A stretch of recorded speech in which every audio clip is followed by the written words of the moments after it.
Hello, friends, and welcome to a sun-soaked Friday edition of the Kings of Anglia Ipswich Town podcast. I am Mark Heath. I'm your host. I'm in a vest, as you may notice. If you're watching on video, it's because it's bloody hot. It's caliente at Heath Towers, and I can't sit here in anything less than a rather skimpy top. There may be a wardrobe malfunction at some point if I move quickly, so hopefully not. But hey, it's excitement for the next hour or so, isn't it, if you're watching on video? I'm joined by my three favourite Kings. Stuart Watson, Ross Halls, Andy Warren, Mike Bacon is on holiday today. We'll have a podcast out on Sunday. His favourite Town 11 series continues. I think it is Stephen Foster this week. Friends, how are we all? Before we get going on the actual football, I want to talk about something that happened earlier this week. The second instalment of KOA Fan Social Football Soccer down the excellent goals facility in Ipswich. That's excellent goals facility in Ipswich if you do fancy sponsoring us. I wasn't involved, clearly, because I'm out for the season, brackets old/knee. Hutchie's still negotiating his appearance fee, which is quite hefty. So this time, Roscoe, of course, was there leading the pack. But there's also Mr. Dr. Stuart Watson strolling around, running ting like the imperious baller that he is. Stewie, tell us all about it. I don't know what to tell you about it. Yeah, it was good five-a-side kickabout with the boys. Got to meet a few of the KOA social lads for the first time, which was a real pleasure. Thank you to them. I didn't get a chance to say thank you to them for all they do with Ross post games and during the week with the fan social. That was good fun. To say I hadn't played in a long time is an understatement. I had to go into my loft to find some appropriate footwear beforehand. So all things considered, wasn't too bad, shaking off the rust. And you were telling us it got proper tasty between you and Roscoe. You dumped him into the boards. He kicked you up in the air. Tell us more about that. Maybe hyping that up a little bit too much. There was a moment where Ross and I went, I thought we were going to go shoulder to shoulder down the touchline.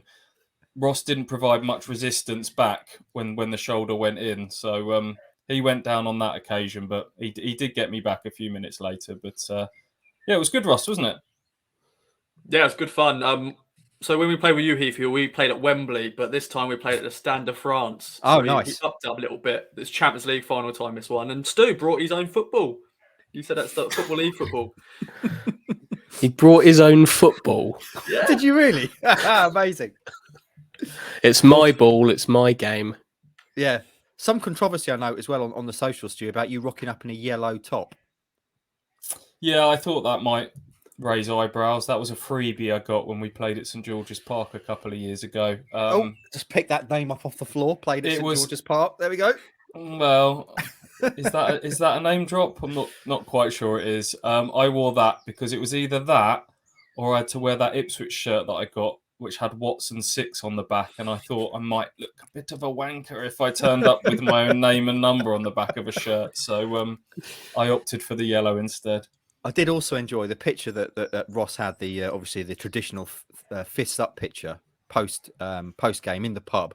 Someone pointed out it looked like you'd been photoshopped in, and it genuinely did, Stewie. There was some sort of like haze around you. I guess that's just your aura. But it did look as if you'd literally just been dropped in Photoshop style. Yeah, Stewie was there, honest. Anyway, Hutchie, I think we're a grand a game at the moment for you, appearance fee wise. Are we like to get that deal across the line? We're going to see you in the next few weeks. You might need a potential change to the law. From what I've been told, you are not allowed to leave a 4-year-old in the house on their own. Oh, that's what I've been told. Boring. Yeah. Can't she come with? Can she kick a ball? She can, not at that time of night because she needs to get her sleep. Okay. All right then. So child stops play there. But who knows? Hopefully Hutchie will get involved in the future. Friends, let's move on, shall we? We're doing this on Friday. What is it? June the 10th? He says, checking his watch. June the 10th. The transfer window has officially opened, which means we have to start the show, I guess, with the sexy stuff. I know, boys, that we talk about this all the time, and it's not something you particularly enjoy, but it gets the people going. So let's start the show with it. The first thing to mention, of course, is over this summer transfer window, you're going to see numerous rumour, gossip, etc. Just a reminder, the various stages of treatment that we approach that with. If you see a story, I know I've said this before, but it's worth repeating. If you see a story that we've done standalone story, usually be written by either Stu or Andy, because let's be honest, they're people with their ears to the ground, i.e. Town interested in Jack Taylor, James Norwood's going to sign for Ipswich Town, all those ones we did last summer when the various players were on their way. That is because it's a story that we've done, we've sourced, we're confident in it, and we believe it to be correct. That's the first and highest level of transfer story. Second is Ipswich Town transfer rumours. These are stories that come from a credible source that we think may be something in, but we haven't been able to independently verify, but they're still worth chucking out there because it's interesting. And the third and maybe most interesting, most important level of transfer story is the ones that you don't see as touch. There's a reason for that, despite there being loads of rumours around, because we don't think it's a story, essentially. So on that note, boys, there was something going around this week. Let's kick off with this. Strikers, obviously, Town want to sign a striker this summer or two. And there was links this week with Danny Hilton, Luton striker, doing the rounds. Does one of you want to pick up on this, Stewie? We talked about this, didn't we? Yeah, nothing in it as far as we're concerned. Having made some inquiries, it can be quite tiresome in this day of social media with the amount of names that come out. Every time something goes in there, it's how we have to do due diligence and duty of care to check them out. Sometimes that can be a very quick phone call or two. That sometimes it takes a bit more digging, but nothing in that Hilton one. I think that's, as we've said before, when you see a player linked to multiple clubs, that's normally a bit of a giveaway that might be an agent just trying to drum up a bit of interest in their client. But nothing in that one as far as we're concerned. And we're not going to go down the route of doing a sort of knocking story with a big screaming headline that says Ipswich Town are not interested in such and such player. We'll blob that on the bottom of something else. We'll weave it into some of the copy that we do, but I don't think we're going to do standalone stories on non-interest in players. So that's why we approach that one that way. Yeah. Sunderland being promoted back to the Championship might change that a little bit, because they used to appear in all of those, didn't they? Yeah. Ipswich and Sunderland and Sheffield Wednesday and Charlton are all after X. Might be a bit different now. I don't know if they'll be quite as a League One. It isn't quite as attractive. Maybe Derby can, once they're allowed to do anything, might slip into that role. Yeah, I mean, Ipswich will be within a bracket of clubs that there is a certain clubs get put in little groups that are going after the same sort of band of players. And I think last season Ipswich were coming up against Wigan for the same type of players because of not only being in the same sort of financial ballpark, but obviously because of the Cook-Richardson dynamic last summer. This year, you'd imagine it will be Ipswich, Sheffield Wednesday, Portsmouth, teams of a similar ilk. So it doesn't take much if you were on the player side of the camp to kind of work out. You can start to work out which clubs are after which positions that are in the same sort of financial bracket, and then Bob's your uncle. You can kind of bracket a few of them together and hope that it creates something. And I'm sure that's a big part of Mark Ashton's job to kind of see through the smoke and mirrors of all of that sometimes, and work out what's genuine and what's not. Yeah. The other thing to mention in this whole transfer window is, again, consider the source, friends. If you see a story and find the source, which is essentially some Twitter EFL transfer rumours site with about 10 followers, or someone, sort of bedroom style journalist with 100 followers, that's unlikely to be an accurate sourced story. And also, obviously, there are sites out there that are based around aggregating SEO, clickbait, you would call it, hits. Again, consider the source. Not saying they're always nonsense, but consider the source. And if we don't do it, there's a reason for that. In the spirit of things, then, Hutchie, shall we have a brief review? Town have already signed 2 players in the free agent window, as it were. Now they can actually start bidding for players, making moves. We know where they need to strengthen this summer. Another striker, attacking midfielder, left-sided specialist, and potentially a backup goalkeeper. Is that a good summation of it? Yeah. I think you could probably potentially throw another central midfielder in there down the line, potentially. Mm-hmm. I don't think that's top of the priority list, but yeah, I think that's a nice focused group of targets, focused position groups.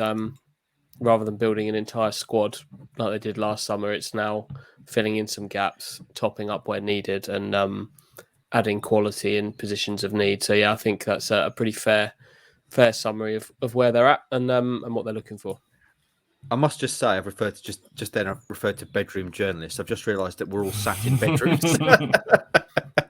You know what I mean, friends. You know what I mean. Right then. Yeah, and we can't get too sniffy about it because let's be honest, the world is a smaller place. There's some people that kind of do what we do for fun and can do it really well as well. And people are accessible now in the world of DMs and social media and everything. So we can't. Gone are the days where you can kind of just dismiss that. Unfortunately, you can always get a bit of a sixth sense for whether something is genuine or not, but you can't ever dismiss anything because there's always an outside chance sometimes that there's something in it. I mean, Scott Twine is a prime example this week. We were just chatting before we came on air. I know there's been a lot of noise around him on the various timelines in the last few days, and if you work back through where that's originated from, that's kind of appears to have come from a tweet from an MK Dons fan that may probably been on a wind up that's got a few bites on there.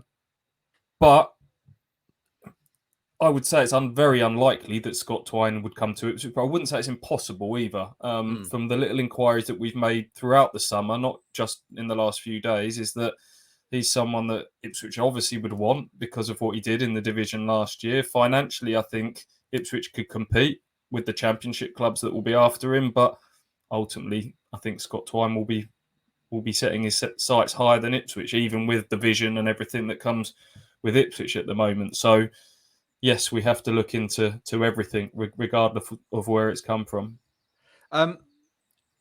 Hutchie, in terms of the grand scale of things, as a football journalist, because there are people who absolutely love, fans absolutely love transfer window opening, all the rumours and gossip and stuff. But there are so many rumours out there now. It's so easy to start a rumour that it makes it really hard nowadays to see the wood for the trees. Is this a period that you enjoy, or is it like a period that you kind of endure until it slams shut? I don't like the summer one. I really don't. I don't like the summer at all. It's very long. January I can handle because it's a short, sharp burst of injection of something interesting into the season. But I'll be honest, no, I don't particularly enjoy the summer transfer window. I love football transfers as much as anybody. I love squads changing, players arriving, money being spent, surprises, things like that. But from a work point of view, if I'm completely honest, I don't enjoy the summer very much at all. It's a bit of a bloody nightmare, isn't it, boys? Rossi, by way of ending this conversation, moving on, I want to ask you, Ipswich Town have already signed 2 players this summer. They signed 19 last summer. How many signings do Ipswich Town need to make this summer? What would be a good number for you to be sitting at come the end of the transfer window? Once again, it depends if there's any people who leave, because there's I know, players. but okay. So I want to expand my answer a little bit. Give me some airtime. 5 or 6, I'd say 5 or 6 in those areas that we've discussed. Yes, pretty much. Is that in addition to the 2 that have already come in, Ross? Oh no. So it's including that. So including those. Okay. Yeah. So what do you reckon, boys? Is 5 or 6 a good solid number? We don't want 19, do we? I mean, is double figures even a bit over the top this summer? No, I think 5 or 6. Is correct for me. I mean, we've got Ball and Ladapo in. I would say another striker. Obviously, the left side. They're the next 2 big priorities, and then you're looking at probably another attacking midfielder. May or may not be Selena. And then possibly a central midfielder. Ball, Evans, Morsey is a pretty solid trio there. I'm going to say that Cameron Humphreys' breakthrough is more likely to be in one of those advanced number 10 positions. So it depends what you're going to do with El Mazzuni or Rakeem Harper. So possibly central midfield. So yeah, I think that number Ross has just said there of 5 or 6 is what it will be. Okay, time will tell. No doubt it'll be something of a roller coaster. It always is this summer, isn't it? But obviously, follow it all with us, and we'll bring you everything up to date and as fast as we can, as per usual. Next up, friends, I'm going to start with you on this one, Hutchie. Pre-season fixtures. Unbelievably, Ipswich Town are going to play a game 2 weeks tomorrow. Their first pre-season fixture is before June even ends at Needham Market. How do we feel about this? I mean, obviously, the marquee fixture they've announced this week is the West Ham game. I know you're something of a hammer. And then would you say West Ham are your second side? The Hammers? Is that fair enough? I wouldn't quite go that strong, but if I was to have a second team, it would be that. My dad grew up as a West Ham fan, so Yeah, it's all right. You can have second teams, can't you? I've got numerous teams I've got affection for. I don't think there's anything wrong with that. who are your teams? Well, obviously Derby County, my boyhood team, are probably now my second team, given I cover Ipswich Town professionally. I'd have to be involved in that. I've still, boys, I've got a bit of a fondness for Liverpool from my youth. I started out life as a Liverpool fan, a glory hunter, with that great Liverpool side of the 80s, early 90s. And I whisper this quietly as a Derby fan, I've also got a bit of a soft spot for Nottingham Forest. Which is that crazy. Brian Clough related? It's Brian, yeah, Brian Clough. You know, I think that Brian Clough is the greatest manager of all time, the greatest personality that football has ever seen. And it's that Clough link to Forest. Plus, you never met Jordan Spence, did you? I never met Jordan Spence. No. That's the greatest personality football's ever seen. I like Jordan. Yeah, that link isn't there. Jordan's in Hollywood now, of course, isn't he, with his missus? So yeah, Hutchie, West Ham clearly the marquee friendly. Straight, bit of a shame it's maybe on a Tuesday night. What did you make of it? I mean, clearly we all know that friendlies aren't serious business, but in terms of slate of fixtures, what do you make of it? Yeah, nice solid little group of games. I think all good travel wise. Nothing too crazy in terms of travelling, which is what they wanted. It's all a week ahead of schedule, isn't it? Because of the start of season being forward. But I think it's quite a nice little solid group of games. Looking forward to seeing how Kieran McKenna uses them. Playing a National League side at Portman Road in the final warm up game is interesting with Southend. That's an unusual one, but I think that might be an occasion to kind of fine tune a couple of things, given that it's like 4 days before the big kickoff. I'm not sure I think that might be a game for. Do you think the order of these has been carefully thought through? Because last summer, what was it? Millwall and Palace were kind of the last ones. Am I right in saying that? I missed a couple of those building up to the season, and they were both. I wasn't at either of those games, but they were both sort of quite chastening experiences, weren't they? Sort of leading into the season, and just purely from a confidence point of view, do you think by sticking Southend at home at the end, and that's no gimme, but rather than finishing with a West Ham, traditionally they've finished with the bigger team at home. You're just giving yourself, it's just setting you up a bit from a mentality point of view, a bit nicer for the opening game. But sort of front load it, heavy load it, and kind of taper off. It's not exciting. It's not an exciting game really, but the game at Millwall really interests me because I like that game. I like just having that kind of stretched level of difficulty. A championship team who's been competitive in the championship for a long time, where Ipswich want to be. That's the one that kind of interests me the most, how they perform in that one. But again, that comes after West Ham, and you're kind of tapering it off. Maybe, Stu. I think you can't put that level of thought past Kieran McKenna. I don't think. I think no, and I think Andy Rolls has a big part to play in that. He's the director of performance, and he's the one that puts a lot of thought into the scheduling when they travel for away games. Do we do 2 nights in advance? Do we do it on the day? Do we, where do we stay? What training facilities do we use? And I think he was a big factor in sort of sorting out this pre-season. So I'm sure a lot of thought's gone into that. I mean, ultimately it might come down to who was available on what dates and when. But I do wonder if there was a bit of thought went into sort of not only who they play, but the order that they play them. I'm sure that was the case with West Ham. I'm sure it was kind of that is when we're available. West Ham are doing what they always tend to do on that night. They've got a second game that day, so they're playing at Boreham Wood, I think. So West Ham tend to split their squad between two between two games, or Ipswich obviously being the bigger test for them compared to Boreham Wood. So it'll be interesting to see who from West Ham we see at Portman Road for that one. But yeah, I imagine it's just when they were available to slot in. Ultimately, Mark, we talk about what does pre-season mean? What can we read into it all? And it doesn't really mean a lot. I've seen pre-seasons. What was it with the year Ipswich lost 6-0 at Charlton in the final warm-up game, and then had a storming opening month under Mick McCarthy. There's been other pre-seasons that have gone really well, and it's not translated. So managers will always just tell you it's about fitness in the legs, just getting them up to speed and up and running again. Can I jump in? As you know, I'm a polite young man. I'm the youngster of the group, the prospect and all that. I just didn't want to jump in and interrupt. One game I've been looking forward to is Wimbledon because it's at Plough Lane. I didn't think we were going to return to Plough Lane so quickly because, of course, they got relegated to League Two. But it's also a double header for the women's team.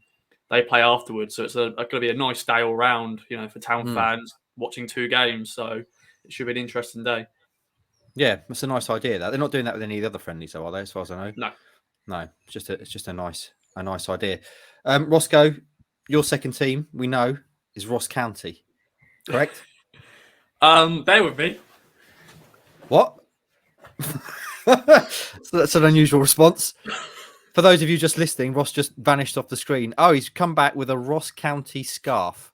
There we go. Yeah, Liam from Crewe. He's actually an Inverness fan. He's got multiple teams, and they're rivals. They're the Highland rivals. So he actually got me a Ross County scarf. But I've also got Napoli because of my family and stuff as well. But yeah. When are you two going up for a Highlands derby then? When are you two going on it? Maybe that could be the first thing you do once you can drive. You can drive drive yourselves up to the Highlands. In bare feet. Yeah.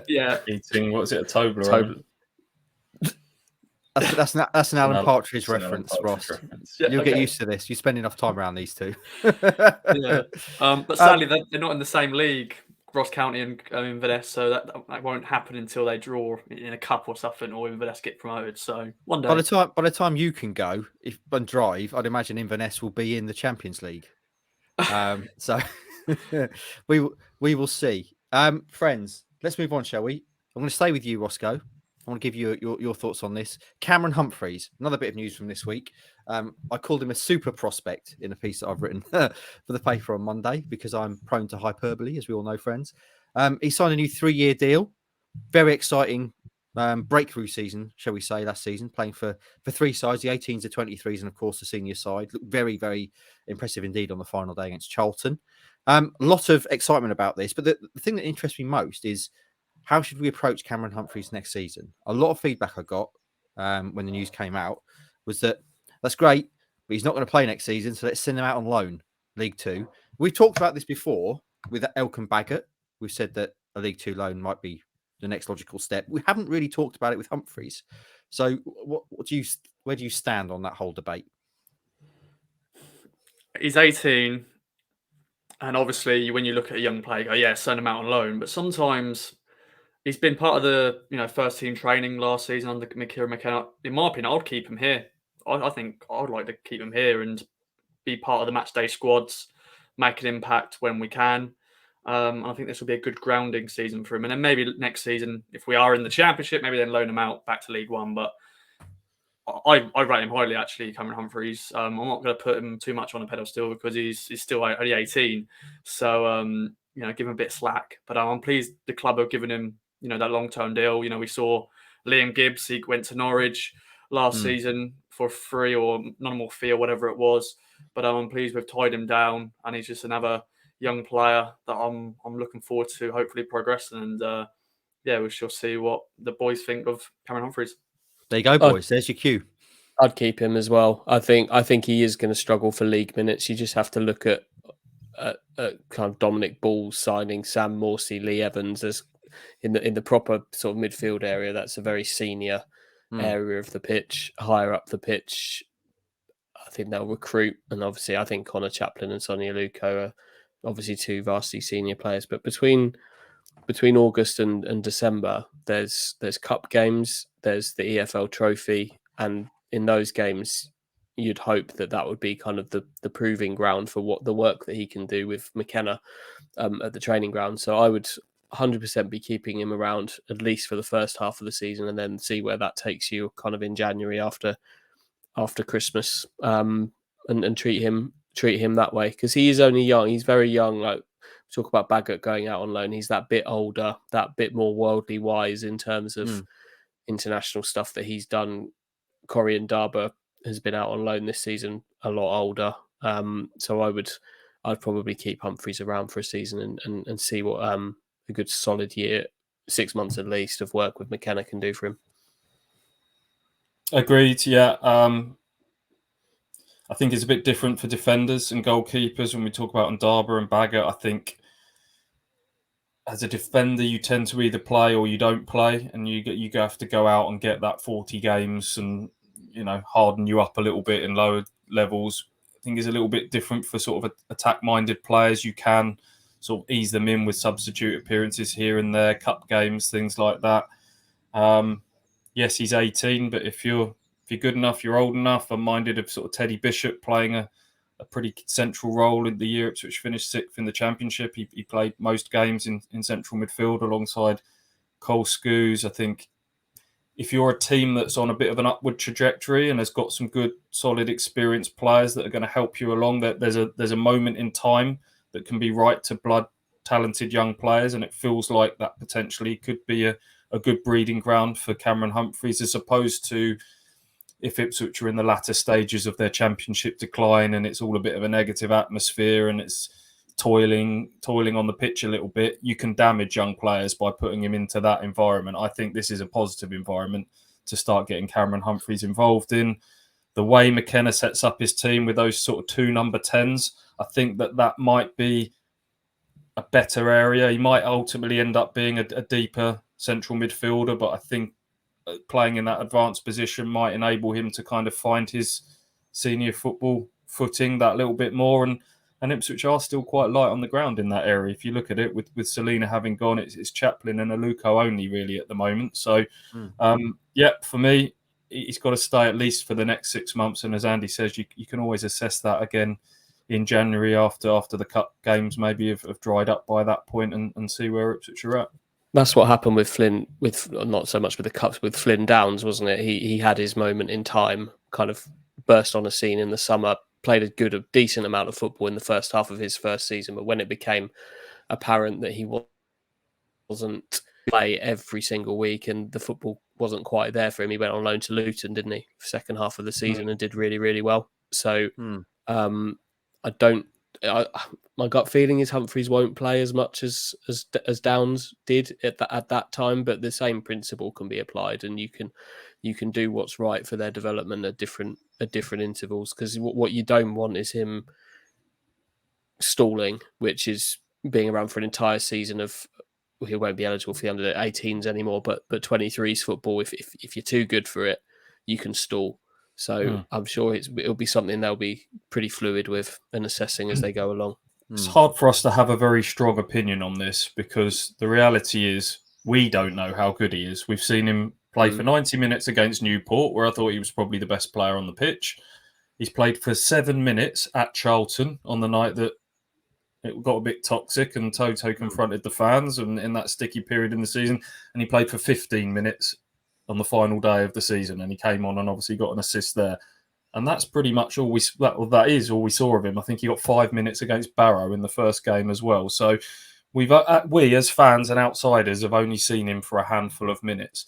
I guess the fact that Kieran Dyer has called him the second best midfielder at the club upon him leaving his under-23s role has kind of added to the noise surrounding him, but it will be up to McKenna and everyone else at the club to kind of make their own opinions on what they see of him as a player, as a personality, day in, day out. But he's obviously done enough to get that new contract, and I guess a lot will come down to pre-season, and he'll probably end up getting quite a few minutes in those games that we've already talked about.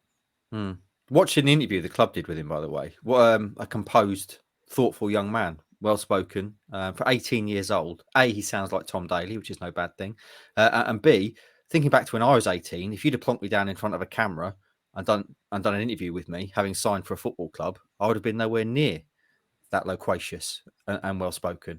And there obviously there is an element of football cliches dripping in, but I just thought, yeah, he came across really well. So fantastic news. And we even saw senior players tweeting, didn't we, to say congratulations, Connor Chaplin, one of those. So clearly very highly thought of young man, Cameron Humphreys.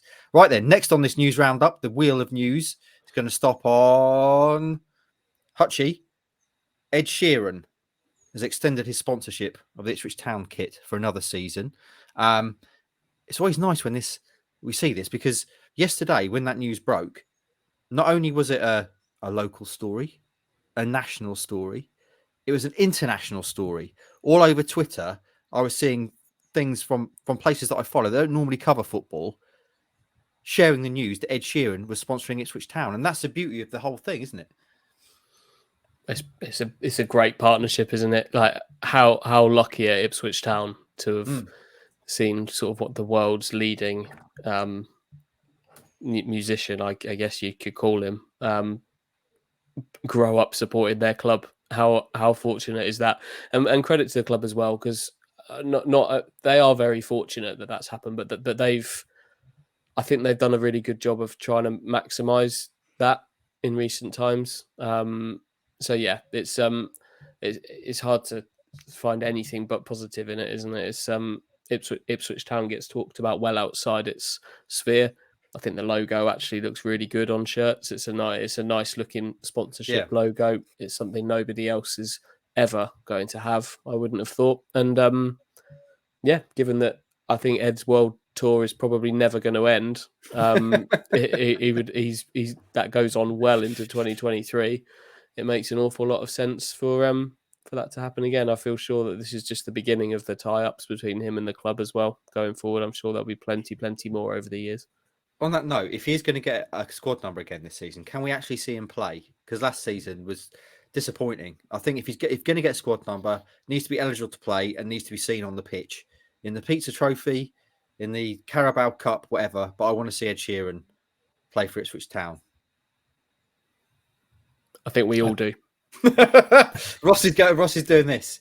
If you're not watching on video, he's shaking his head. I think when you described him as a musician, Hutchie, Rossi probably had thoughts on that. But I know you're not a fan of Ed Sheeran, Ross. You're too cool for Ed Sheeran. But you cannot deny that having the world's biggest selling artist, which I think he probably is at the moment, certainly one of the most popular musicians on planet Earth, repping your club and ripping the shirt, that's a good thing, regardless of what you think of him, surely. Yeah, of course, it's a good thing. Massive exposure. It's like worldwide, isn't just as you said, like it's not local story. It's not just in England. It's worldwide. There's every country in the world. There'll be random people wearing this shirt because it's got his tour on it. But more shirts were sold. I think when last year's all time. The amount of new shirts were sold. And as I said, it's just great exposure. And he's a local lad as well, so it's always good to see a local lad do good, even if you're not. Don't like his music, it's not your taste, but you just got to go. It looks good as well, doesn't it? It just looks good on the shirt. So yeah, there we go. That's all I've got to say. Fair enough. The logo is good, and that's obviously a key part of things, isn't it? So it certainly beats having being one of the sort of 80-90% that seem to all have betting companies on the front, and this sort of the era that we live in with the way sponsorship has gone.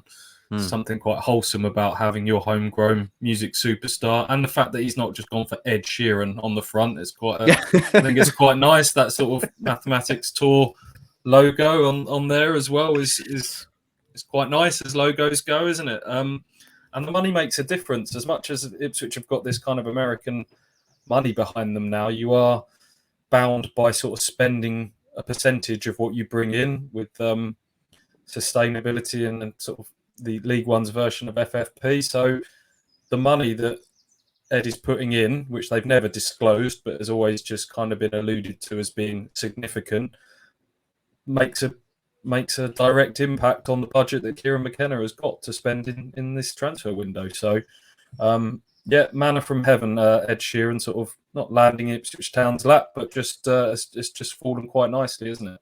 And just on the exposure point of view, just to explain the power of Sheeran, our most read story on our website, the entire East Anglian Daily Times website, so far this month, is Ed Sheeran picking up a curry from his local curry house. That, my friends, is the most read story on our website this month. Man collects takeaway in place where he lives. Well, you are missing a layer of that story, though. What's that? Because I believe when he finished his gig at the Palace or whatever he was doing as part of the Jubilee, they asked him what he was doing, and he said, "I'm going home to get a curry." So that's okay. So I think that's where the interest may have come from. Is that where it is? Because I've already Yeah. suggested to News Desk that we do a series which is just basically Ed Sheeran doing everyday things. Ed Sheeran takes his dog for a walk down his local park. Ed Sheeran goes for a jog. The thing is, they would get hits, friends. That is the power of the man. So to have him connected to the football club brings so many more extra eyes and interest. And I'm sure there are people who support Town across the world now for no other reason than Ed Sheeran, which is great. Right then, friends, we're coming to the end of this news roundup. Hutchie, I'm going to stick with you because you dropped a little exclusive Luke Woolfenden interview earlier this week. Do you want to tell people about it just as part of this general roundup? Yeah, I had a chat with Luke recently after he extended his contract, and he was in a positive mood, both about his future and about the club's. And it's just quite nice to see sort of players so enthused about how their club is going. Enthused about his own development. We know he's played incredibly well under Kieran McKenna, but also pretty focused in knowing that he can't sort of just rest on that. He's kind of declared his recent times the most consistent of his career. But we've seen those highs from him before. He knows that he can't afford to have the dips that he's also had in his career previously. So looking forward to seeing Luke Woolfenden return and try and go up another level, hopefully, at the start of next season. He seems pretty focused in trying to do that. You ever tempted, Hutch, when you speak to Luke Woolfenden, you see the hair, you see the bleach blonde hair. You ever think, it's a good look for me, actually? I might give that a go. What do you think? How would that look? I think 100,000% yes. Right. It's not like bleach blonde, it's sort of dirty blonde, isn't it? It's got a little bit like sort of dark in it as well. I reckon that'd suit. I reckon you're the sort of man who could pull that off. On what basis are you thinking I could pull that off? I'm interested to know. I'd like to see it. Yeah, you think it'd be funny? I think you're more the man. I think you're more the man. You've got the new teeth, got the vest on today. Yeah. The man chasing the youthful look should be the one to Are you implying that I'm in some way having? Are you implying? Or straight up saying a midlife crisis? That's what you're saying. Okay, I'll take that and I'll deal with it. And you may have more than a point there. The blonde done. Come on. I did actually dye my hair blonde back in the day when I was at journalism college. I was bleach blonde. Doesn't surprise me. Is that the same sort of time when you shaved stripes into your eyebrows? 100,000% it was. Yeah, it was also the same time that Eminem was coming out. The two may have been related. Wasn't a strong look when I look back at pictures of me from that period. Did you do it yourself? Yes. That's a classic of the genre. Absolutely. I did all my own haircuts back then and eyebrow lines and whatnot. I was an interesting looking young man, shall we say. There are several pictures from the era that, hey, maybe one day I'll share. I don't know. I did accidentally dye my hair blonde once at the front. Accidentally? Do you want to know how? Did you accidentally put your face in acid? No. Just the front bits here. I accidentally bought the wrong moisturizer, which had fake tan in it. Amazing. And I went a bit too close to the old hairline, got some in the hair. Didn't think it mattered because it's just moisturizer. Yeah. That's fine in hair. Don't really want it there. But it turned out it kind of gave me some little tints at the front. That's as good as you're going to get. Right. That was a thing for a while, wasn't it? Doing like the front of the curtains, you'd just get the front bit sort of done blonde. I think that was kind of an early noughties thing. Curtains I've also got a similar incident. I decided I wanted to do the blonde hair thing when I had hair when I was younger, and I bought, there's a thing called Sun In. You just sort of spray it on your hair, and it's meant to naturally sort of lighten your hair in the sun. And I went on holiday with my family for a fortnight, and it just went bright ginger basically at the end, and that coincided with me meeting the now in-laws for the first time. I turned up, looked like a right idiot.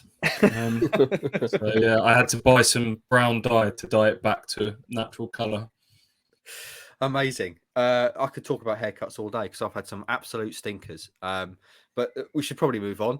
Other bits of news, maybe a couple of bits have come out this morning, Stu, you might want to touch on. Lucy Egan ban, which is an extraordinarily long ban.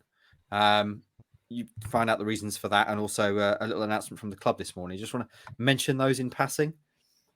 Yeah, obviously this sort of raised a few eyebrows when the news came out from Ipswich Town women that Lucy Egan had been given, they originally said 162-day ban. Having contacted the FA, it's actually let me get the correct length. It's 218. 218, thank you. So it's longer than even originally put out. So that equates to the best part of 7.5 months, which is an extraordinary length of time. We've published the sort of full reasons from the FA report on the website. It's Ipswich had a goal disallowed in the last minute of their last game of the season. They lost 1-0 to finish third. Lucy's confronted the referee, used some choice language, and slapped the referee's outstretched arm away. And that, after a hearing from an independent panel, that they've decided that is the fitting punishment to go with that. So it's created a bit of a debate on social media. Some people saying, yeah, it's about time referees, some harsher punishments came out for the way that people behave towards referees, because we're having a shortage of referees at grassroots level because of the abuse that they're getting. Others saying, well, compare it to the length of bans, especially in the men's game. There's not many comparable length of bans for that period of time. Even if you're going back to like Di Canio pushing over a referee, I think he got 11 games for that. Even I think about to the Alan Judge incident last year, where the referee obviously put his head in towards Alan Judge. I think he only ended up being banned for about 20 days after that. So is there some inconsistencies in the punishments that are being handed out here? I think we'd all agree that there needs to be some more respect towards referees in the game. No one's condoning, obviously, what Lucy is alleged to have done. But I thought that there's an interesting debate around that length of ban that's been handed her way. Yeah, Rossi, obviously you're our main source of Ipswich Town women's news. I'm assuming this has been quite a big talking point. Without libeling or defaming anyone, I'm assuming that there's been a little bit of consternation about the length of ban. It doesn't, as Stu just said there, comparing it to other bans in the men's game, seems a bit harsh. That is the key word there. It is very harsh. 218 days, whatever it is, it's just unbelievable, for what she allegedly done. It's, as Stu's already said, the examples there, it's crazy. I mean, it's out of character for Lucy. It's not really what she would, would normally do, but it is just harsh, and I don't know what else to say about how important is she in terms of the next season. Clearly, we're hoping for big things from the ladies again next season, making that hopefully that next step. How important a player is she? And clearly, she's going to miss games now.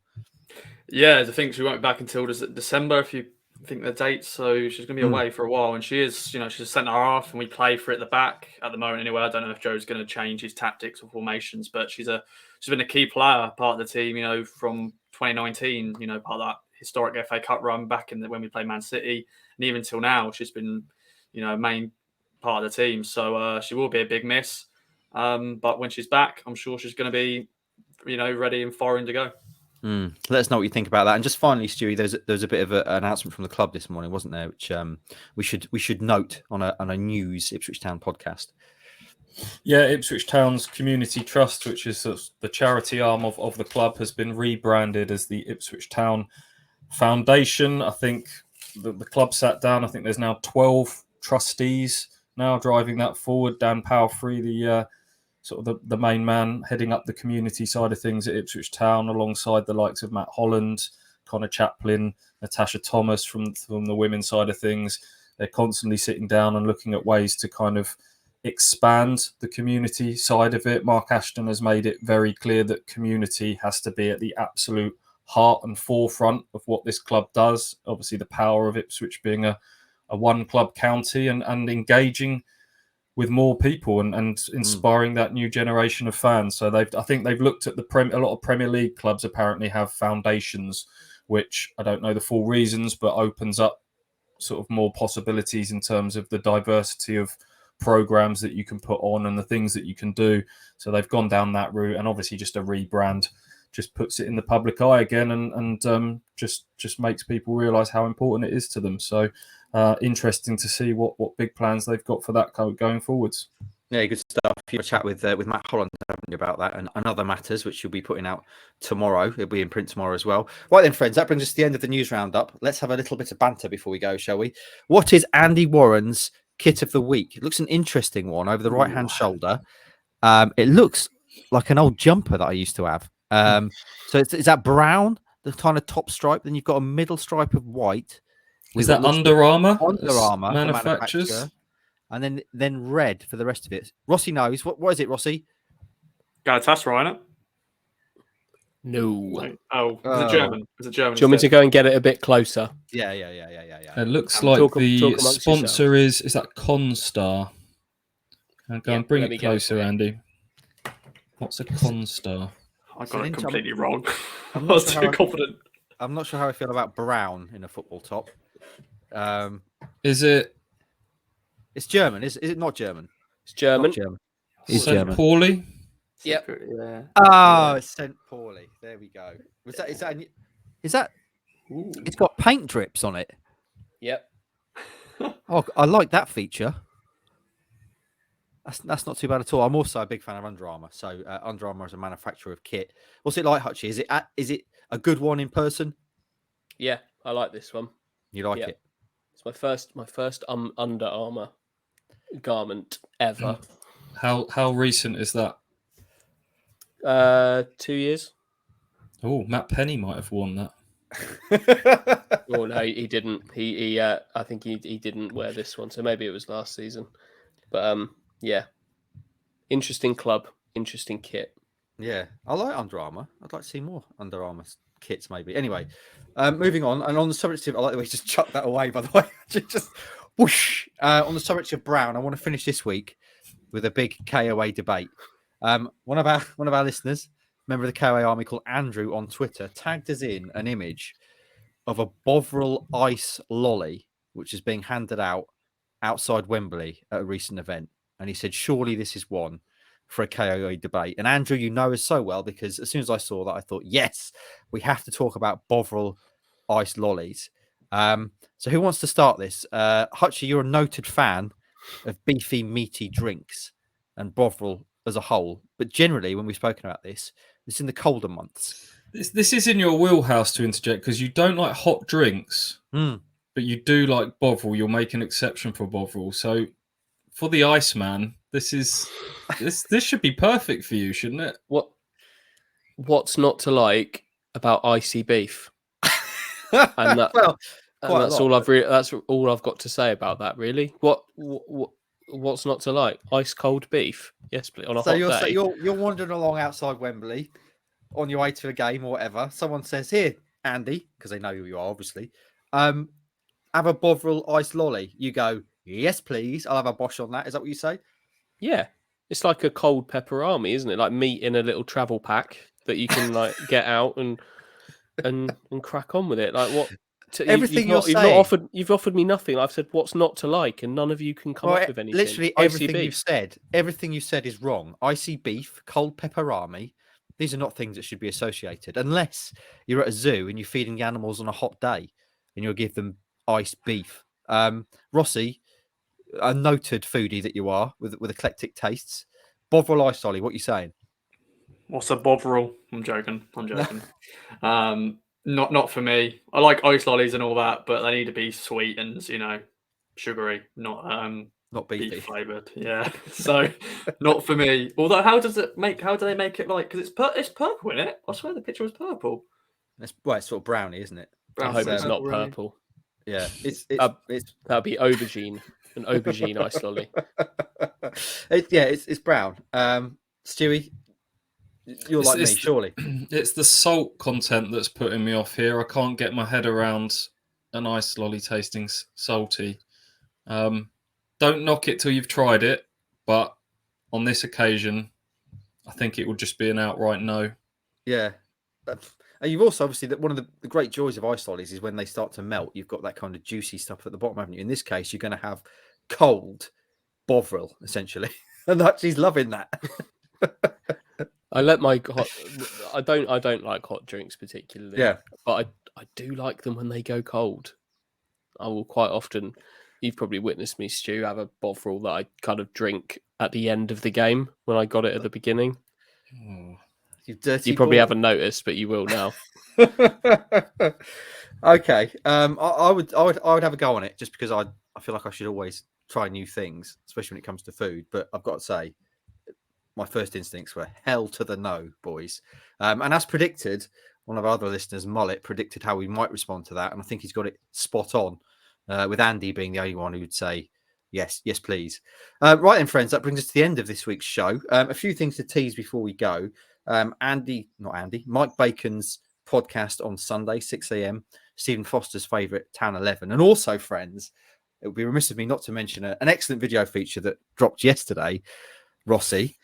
Last King Standing, a little idea, a little Ross Hall's production, which you need to go back and watch, friends, because probably the best 7 minutes of video of your life. Oh no. Oh, that's a shame. Oh, Time up on that feature. So, someone's a bit salty, aren't they? Speaking of Bovril, yeah, go back and watch that if you've not, because it's a good watch. Also support our sponsors. Use the code KOA at manscaped.com for 20% off and free delivery. Obviously, the sun is out now. You need to get that body trim and various other parts of you shaved up ahead of the summer. And also, as I say, excellent new boxer shorts range. Get yourself involved there. And also follow us across all our social medias, Kings of Anglia on YouTube, please, Instagram, Facebook, and Twitter. Chaps, any other business to throw into the mix before we head off for the weekend? No other business. No other business. Goodbye. Okay, excellent. Well, I hope you've enjoyed this second dose of KOA podcast this week. Stay tuned. Next week could be a big week at the club. I'm off to have a midlife crisis. I hope you have a great weekend and we'll speak to you next time.